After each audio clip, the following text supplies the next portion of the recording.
Hey, what's going on, guys? So we have another Alien Covenant prologue trailer, The Crossing, and there's a lot more going on than meets the eye. I'm going to attempt to dissect and explore the underlying allegorical and esoteric symbolism contained within this prologue trailer. So let's begin. In 2093, the Prometheus expedition went looking for humanity's creators. 2093 or 93 has a very big significance in relation to Prometheus, but I will get back to that in the later part of the video. The mission ended in disaster after the discovery of a deadly alien pathogen. The survivors continue their search for their creator gods. So we are finally reintroduced to Shaw and the relationship that developed between her and David on their way to the engineers' planet. After we made contact with the engineers, the Prometheus was destroyed.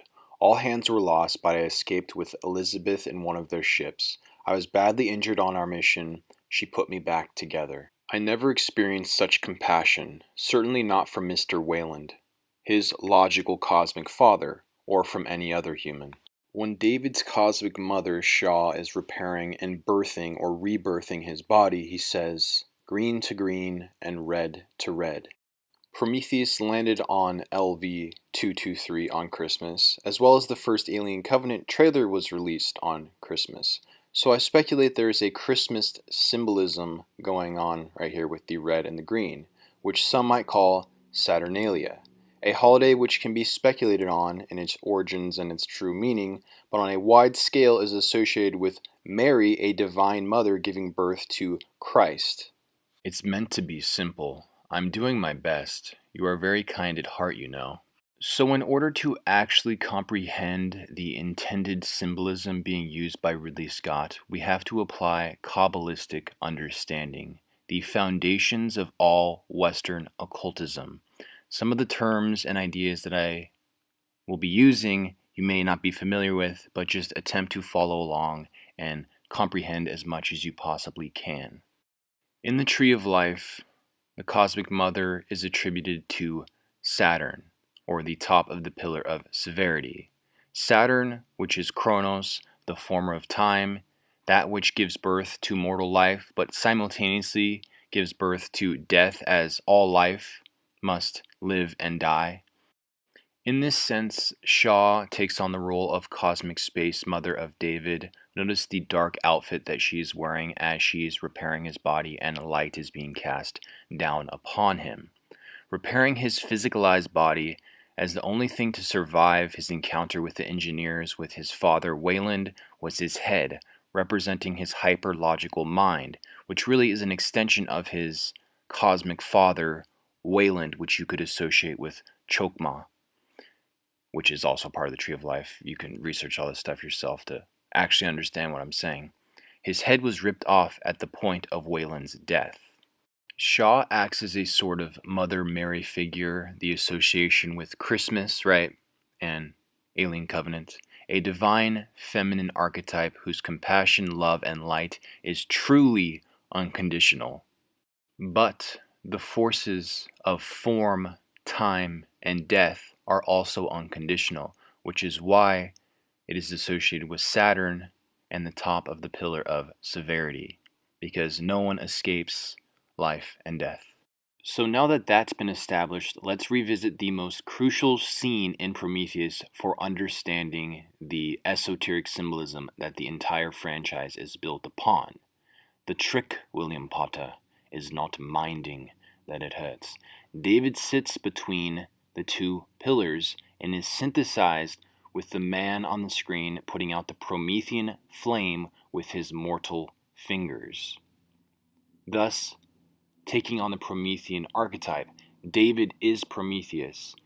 David is the man who has acquired the power of the gods, and this synthesis happens between the two pillars, which could also be attributed to the Temple of Solomon. The Hebrew Bible states that the kingdom was constructed under Solomon, king of the United Kingdom of Israel and Judah, and that during the kingdom of Judah, the temple was dedicated to Yahweh and was said to have housed the Ark of the Covenant, Alien covenant. You get it? You understand? Why this is not speculation?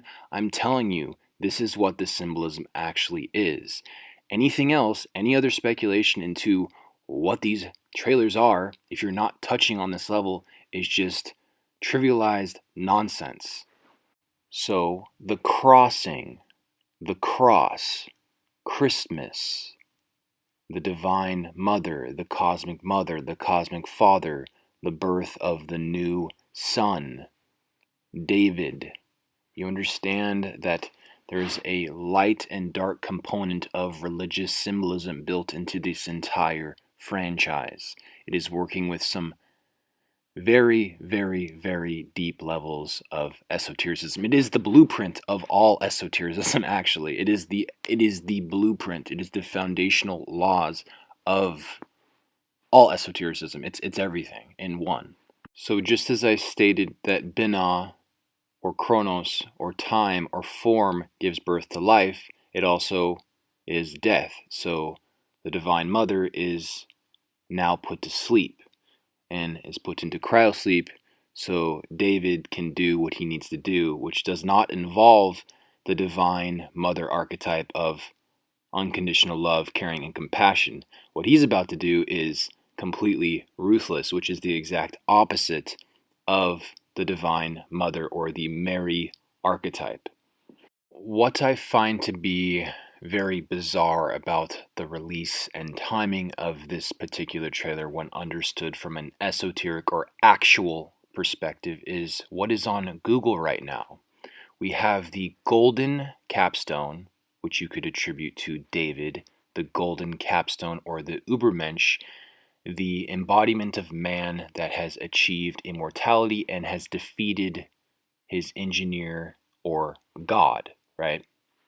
And then Saturn or Binah, the cosmic mother or the top of the pillar of severity. So we have the golden capstone and Saturn on Google the same day that this trailer is released, and I'm telling you that's what this symbolism actually means. So it's no accident that these things correspond with each other. And it's no accident that there's all this talk of nuclear testing and nuclear drills and the threat of nuclear attack in a trailer that is releasing a gigantic bioweapon that is destroying the entire civilization of the engineers. This correspondence is not coincidental. The same way that the release of the Alien Covenant Last Supper trailer, where they're talking about colonizing the deep reaches of space for the first time ever with a large-scale human colonization mission, corresponded to the day exactly with NASA's announcement of the 7 inhabitable planets, 7 being a significant number in esotericism and the occult. 7 inhabitable planets announced by NASA on the same day that the Last Supper Prologue trailer was released. So there's a correspondence going on a massive scale with Alien Covenant, even beyond like Kubrick level stuff. So I know there's probably some Alien fanboys and some random Hollywood fans that clicked upon this video and are having a fucking attack right now. Well, I got news for you. Just grow up and attempt to understand what I'm actually saying rather than resist it, because regardless of whether you accept it or not, that this is what this is, okay? So anyways, please like, share, subscribe, study up, comment below. Thank you very much, and bye. Look on my works, ye mighty. And sorry if the sounds seem kind of off this time around, because I'm not using my usual microphone. I'm just talking to a laptop, so the sound was kind of hard to keep consistent, so I apologize for that. And despair.